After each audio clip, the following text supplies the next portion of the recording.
हाशिए पर रह रहे लोगों तक पहुंचने में तेजी लाने और बड़ा बदलाव लाने में प्रौद्योगिकी एक भूमिका निभा सकती है, जिसमें कई साल लग सकते हैं। लेकिन स्टार्टअप्स की ऊर्जा का उपयोग करके इन क्षेत्रों में महीनों के भीतर पहुंचा जा सकता है। इसीलिए देश में स्टार्टअप्स को बढ़ावा देने के लिए लगातार नए कदम उठाए जा रहे हैं। केंद्र सरकार ने बुधवार को 300 IT स्टार्टअप को मदद करने के लिए एक कार्यक्रम की शुरुआत की है। ये स्कीम है समृद्धि स्कीम। समृद्धि स्कीम के तहत इलेक्ट्रॉनिक्स और IT मंत्रालय द्वारा चयनित स्टार्टअप को 40 लाख रुपए तक का सीड फंड उपलब्ध करवाया जाएगा।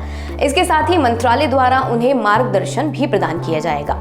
सरकार का लक्ष्य इन चयनित स्टार्टअप में से 100 को यूनिकॉर्न स्टार्टअप में परिवर्तित करना है। चलिए सबसे पहले सुनते हैं स्कीम को लॉन्च करते हुए इलेक्ट्रॉनिक्स और IT मंत्री अश्विनी वैष्णव ने क्या कहा। Our Prime Minister Shri Narendra Modi ji, his vision is absolutely clear as far as the startups are concerned. We believe that technology, we believe that the energy of youngsters, the energy of entrepreneurs is a great potential source of energy for inclusive development.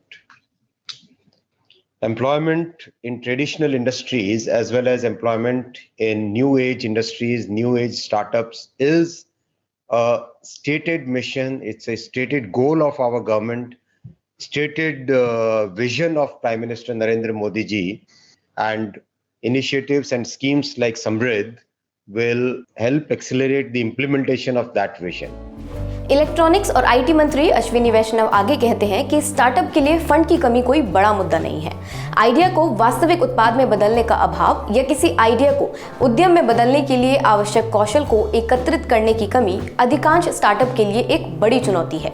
अगर हम इस दिशा में startup को ले जाने में सक्षम हैं, तब शायद हमारी पूंजी को बढ़ने से कोई नहीं रोक सकेगा।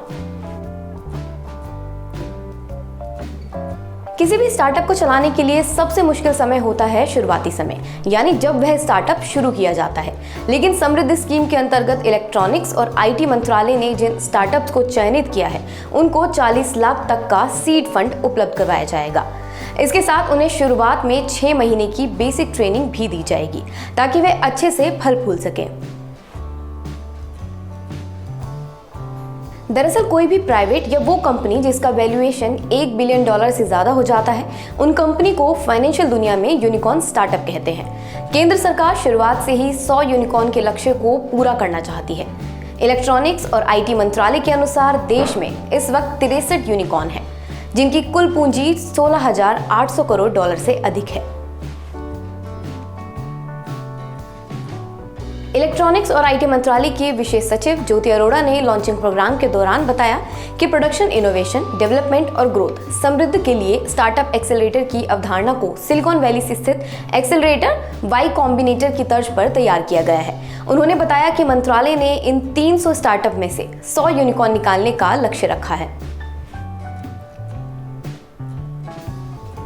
दरअसल इस वक्त PM मोदी का पूरा ध्यान देश में नौजवानों के बीच एंटरप्रेन्योरशिप को बढ़ावा देना है, ताकि युवा नौकरी तलाशने के बजाय खुद का बिजनेस स्टार्ट कर दूसरों को रोजगार देने वाले बने। PM मोदी ने 15 अगस्त को भी लाल किले की प्राचीर से कहा था कि कल के स्टार्टअप आज के यूनिकॉर्न बन रहे हैं। इनकी मार्केट वैल्यू हजारों करोड़ रुपयों तक पहुंच रही है। कल के स्टार्टअप आज के यूनिकॉर्न बन रहे हैं। इनकी मार्केट वैल्यू हजारों करोड़ रुपए तक पहुंच रही है। ये देश में नए प्रकार के वेल्थ क्रिएटर्स हैं।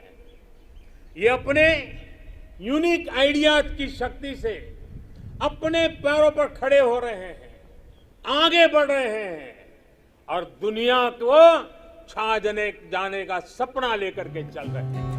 देश में चल रही समृद्धि स्कीम जैसी कई स्कीमों के माध्यम से हमारे स्टार्टअप क्षेत्र में एक नई ऊर्जा आ गई है। भारतीय स्टार्टअप की सफलता की कहानी केवल बिजनेस की सफलता नहीं है, बल्कि वे भारत में हो रहे बदलाव का भी प्रतीक है। आज देश में स्टार्टअप इंडिया जैसी मुहिम राष्ट्रीय भागीदारी और राष्ट्रीय चेतना का प्रतीक बन गई है। आज की इस वीडियो में बस इतना ही। धन्यवाद।